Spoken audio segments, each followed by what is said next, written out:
Shri Venkateswara gold తాకట్టులో ఉన్న మీ బంగారాన్ని విడిపించి కొనబడును.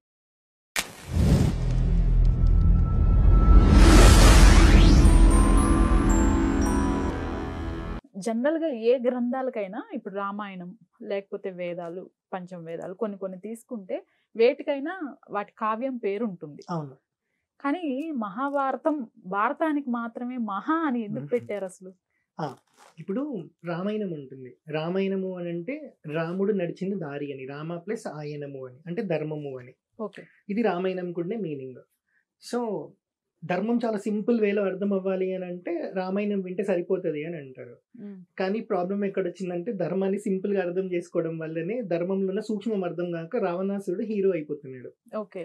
కదా! ఇంకొకటేంటంటే మనం అనుకుంటుంది వాల్మీకి మహర్షి రాసింది 24,000 శ్లోకాల్లోనే రామాయణం అని అనుకుంటున్నాం. కానీ బ్రహ్మదేవుడు రాసిన రామాయణం 100,00,00,000 శ్లోకాల్లో ఉంటది. 100,00,00,000 శ్లోకాల్లో గూడా దేవతలకి కష్టం అని జెప్పి ఇంద్రాది దేవతలకొచ్చేటప్పటికి 1,00,00,000 శ్లోకాల్లోకి ఇచ్చారంట. 1,00,00,000 శ్లోకాలు మానవులు చదవడానికి, దాన్ని అనుష్ఠానంలో పెట్టడానికి సరిపోదు గదా! వాడి జీవితం. ఓకే. కాబట్టి వాల్మీకి మహర్షితో 24,000 శ్లోకాల్లో రామాయణ రచన జరిగేటట్టు చేశారు అని చెప్తారు. దీనికి ప్రామాణికం గూడా ఉంటుంది. రామరక్షా స్తోత్రం మనం తీసుకుంటే బుద్ధకౌశిక ముని రాశారు. అందులో ఫస్ట్ లైన్‌లోనే ఉంటుంది. ఓకే. చరితం రఘునాథస్య శతకోటి ప్రవిస్తరం ఏకైకమక్షరం పుంసాం మహాపాతక నాశనం అని. చరితం రఘునాథస్య శతకోటి ప్రవిస్తరం అంటే రాముడి జీవితం 100,00,00,000 శ్లోకాల్లో రాశారు అని. అందులో ఏకైకమక్షరం పుంసాం మహాపాతక నాశనం అంటే ఒక్కొక్క అక్షరం చదివినా చాలు మహాపాతకాలని తొలగిస్తది అని. అలా బ్రహ్మదేవుడు 100,00,00,000 శ్లోకాల్లో రాశారు. 24,000 శ్లోకాలకి తెచ్చేటప్పటికి ధర్మంలో ఉండే సూక్ష్మం చాలా మందికి అర్థం అవ్వట్లేదు. రావణాసురుడు హీరో అయిపోతున్నాడు. ఇప్పుడు మహాభారతం మనం తీసుకుంటే దీన్ని పంచమ వేదం అని చెప్తాం.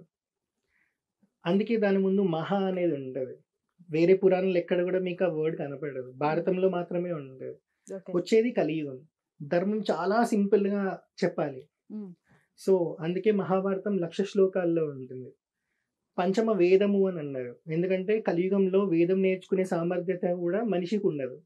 ఎందుకంటే లాస్ట్ పాడ్‌కాస్ట్‌లో నేను చెప్పినట్టు ఒక వేదం నేర్చుకోవాలంటే వాడు చాలా క్లెవర్ అయితే 7 ఇయర్స్.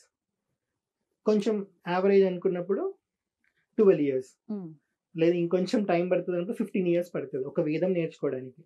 అంటే వాడి జీవితంలో 12 ఇయర్స్ అంటే ఆఫ్టర్ ఉపనయనం వేద పాఠశాలలో పెట్టాలి. సో, దాని తర్వాత వాడు దాన్ని అనుష్ఠానంలో పెట్టడము, దాని తర్వాత వాడు దాంతో లైఫ్ లీడ్ చేయడం చేస్తాడు. ఇప్పుడు మహాభారతం విషయానికొస్తే ఏం చెప్పాను? పంచమ వేదం అని చెప్తాం మహాభారతంని. సో, 4 వేదాలున్నాక ఉపనయన సంస్కారం గూడా లేకుండా ధర్మం చాలా సింపుల్ వేలో అర్థమయ్యేటట్టు వ్యాసుడు మనకి మహాభారతం రాశారు. అందుకే 4 వేదాల్లో మనకి ఏదైతే ఇన్ఫర్మేషన్ ఉంటదో అది చాలా ఈజీ వేలో మనకి మహాభారతంలో ఉంటది. అందుకే అది పంచమ వేదం అంటారన్నట్టు. ఇది గూడా జనాలకి అర్థం అవ్వక 24,000 శ్లోకాల్లో రామాయణం రాసింది అర్థం అవ్వట్లేదు. 1,00,000 శ్లోకాల్లో రాసింది అర్థం అవ్వట్లేదు. కాబట్టి కృష్ణుడిని కాంట్రోవర్సీ చేస్తున్నారు. రాముడిని కాంట్రోవర్సీ చేస్తున్నారు అన్నట్టు. సో, ఒకటేంటంటే జనాలు అర్థం చేసుకోవాల్సింది ధర్మం అర్థం అవ్వాలంటే ధర్మం తెలుసుకుంటే మాత్రమే అర్థం అవ్వదు. ధర్మంలో ఉండే సోల్ ఏంటో అర్థం చేసుకోవాలి. అంటే సూక్ష్మం అర్థం చేసుకోవాలి. ఈ సూక్ష్మంని మన లైఫ్‌కి లింక్ చేసుకొని దీన్ని మనం ఎలా లింక్ చేసుకుంటున్నాం? మన లైఫ్‌లో దీనివల్ల వచ్చే ఇంపాక్ట్ ఏంటి? ఇట్లాంటియన్నీ అర్థం చేసుకున్నప్పుడు మాత్రమే ధర్మం అనేది పర్ఫెక్ట్‌గా అర్థమవుతది.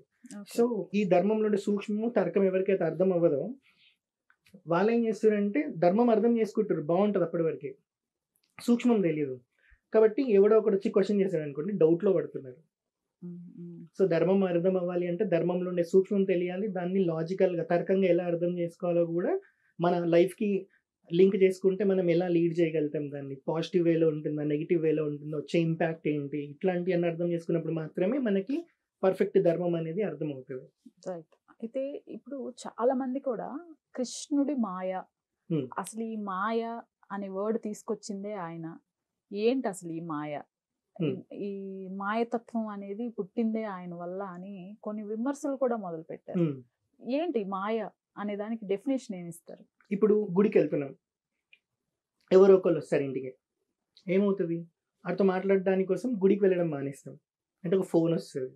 మాట్లాడుకుంటూ గుడి టైం గూడా వదిలేస్తాం. గుడికి పోము. ఆ టైంలో దాన్ని మానేస్తాం. ఇదే మాయ. వచ్చినోడు కలిపురుచుడు అనుకోవాలి ఆ టైంలో. ఎందుకంటే మనల్ని గుడిలో కాలు పెట్టకుండా చేస్తున్నాడు. కాబట్టి వచ్చినోడు ఎవడైనా సరే వాడికి ఇవ్వాల్సింది వాడికిచ్చి అంటే మర్యాద ఇవన్నీ. ఫస్ట్ మనం గుడికి వెళ్ళి కాలు పెట్టాలి. అక్కడ కాలు పెట్టకుండా చేస్తుందంటే అది మాయ. ఇది ఇంకొకటి ఎట్లుంటదంటే కలియుగం ప్రారంభమైన 43వ రోజు నమ్మాల్వారు పుట్టారు. ఉమ్, వైష్ణవ సంప్రదాయంలో 12 ఆళ్వార్లలో ఒక ఆళ్వార్ నమ్మాల్వారు. నమ్మాల్వారు సాక్షాత్తు విష్ణుమూర్తి స్వరూపం అని చెప్తారు. ఉమ్, ఉమ్, సాక్షాత్తు విష్ణుమూర్తి పుట్టారు, దట్టు కలియుగంలో, అంటే ప్రారంభమైన 43వ రోజు అని చెప్పి కలిపురుషుడు ఏం చేస్తారంటే శతం అనే మాయలాగా ఈయనని కప్పుదామని అనుకుంటారు. ఓకే. ఎవరిని? నమ్మాల్వారిని. సో ఇక్కడ నమ్మాల్వారు పుట్టగానే సమాధి స్థితిలోనే ఉంటారు. ఉమ్, ఎప్పుడైతే ఈ మాయ ఈయనని కప్పుదామని వచ్చిందో ఆయన కళ్ళు తెరిచి చూస్తారు. ఆ శతం అనే మాయ పారిపోతుంది. అందుకే మన గుడిలో శటకోపం పెడతాం, ఆ మాయ మన మీద ఉండద్దు అని చెప్పి. ఓకే. అందుకే మీరు చూసే పైన 2 పాదాలు ఉంటాయి, నమ్మాల్వారు అని చెప్తారు ఉమ్, ఉమ్, కదా. అవును. సో మాయ అనేది ప్రతి దగ్గర మనకు ఉంటది. దాన్ని దాటుకొని వెళ్ళినప్పుడు మాత్రమే మనము మోక్షం వైపు వెళ్తున్నాం, జ్ఞానం వైపు వెళ్తున్నాం అనేది ఉంటుంది అన్నట్టు. సో మాయ క్రియేట్ చేసేది కూడా మనం ఎంత కాన్షియస్గా ఉన్నామో తెలుసుకోవడానికి, దేవుడు మనకి తెలపడానికి. ఉమ్, ఈరోజు నేను గుడికి పోలేదు, రేపు పోను, ఎల్లుండి పోను, అప్పుడు ఏమవుతుంది? మన రూట్స్కి మనం దూరం అవుతున్నాం. సో మాయని ఎప్పుడైతే మనం అతిక్రమిస్తామో పరమాత్మని చేరుకోవడానికి మనం దగ్గర అవుతాం అన్నట్టు.